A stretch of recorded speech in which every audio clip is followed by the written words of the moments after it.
Jeff Mason, what you think about the Anthony Joshua Ruiz upset? Well, really, I didn't really. I mean, as the world would say, it was an upset, but I mean, anything can happen in boxing. So, I don't look at it as a truly upset. I just look at it as, Andy Ruiz did what he prepared himself to do, which is shock the world. In so many phrases, Anthony Joshua, you know, uh, which is another thing in boxing. He didn't show up that day like he's normally capable of doing. So Andy Ruiz took advantage of that. Lennox Lewis came out and said he thinks Joshua needs a new trainer. He said you can't go to a PhD with your third grade teacher. He said so he started with a trainer through the amateurs, then switched to another one, and switched to another one, then got with Manny Stewart. What do you think about that? Um, I think it wasn't, I think it wasn't really about the trainer. I think it was really, that was on Joshua.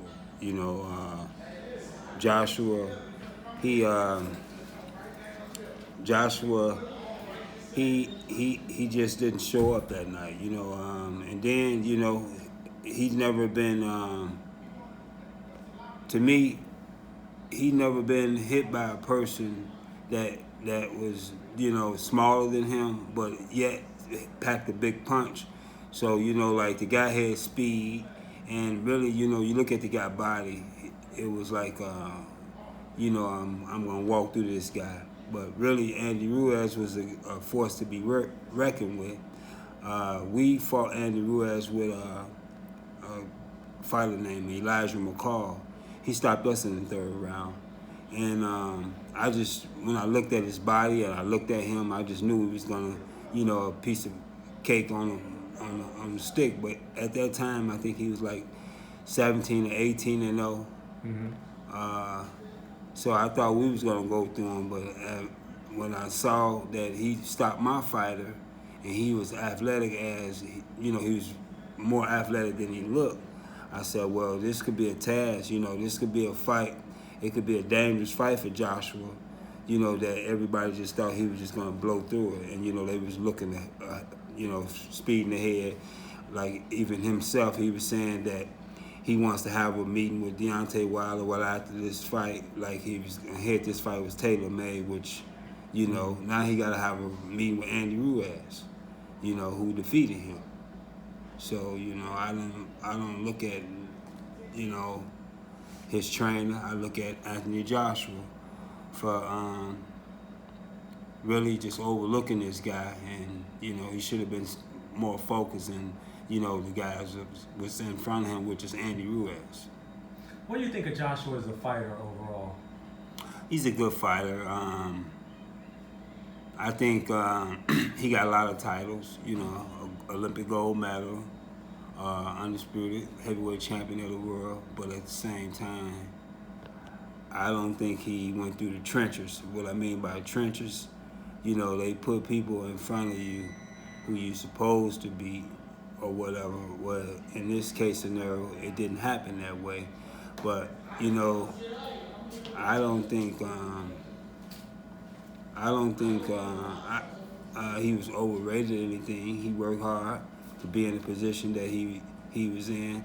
It's just that, like I said, in heavyweight boxing, when you go out there, it's a chance, a possibility that you're not raising your hands that night. So, it was one of them things that he didn't get the victory. Do you think Andy Ruiz could do the same thing against Wilder? Well, it's a possibility because this is the advantage Andy Ruiz had that a lot of people don't realize. He fought when he was younger. And when he fought when he was younger, he fought smaller people, he fought faster people. So he had to fight as a small man, which he just grew up to be a big heavyweight. So by him fighting as a small man, he looked big, he looked sloppy, but at the same time, he's fast and he's very agile. So, that's his advantage that he had, that he looked one way, but reacts a totally different way as far as his skill settings. His skill settings, his looks look like he gonna just try to punch you and fight slow. When you get in the ring with him, it's like a whole different story.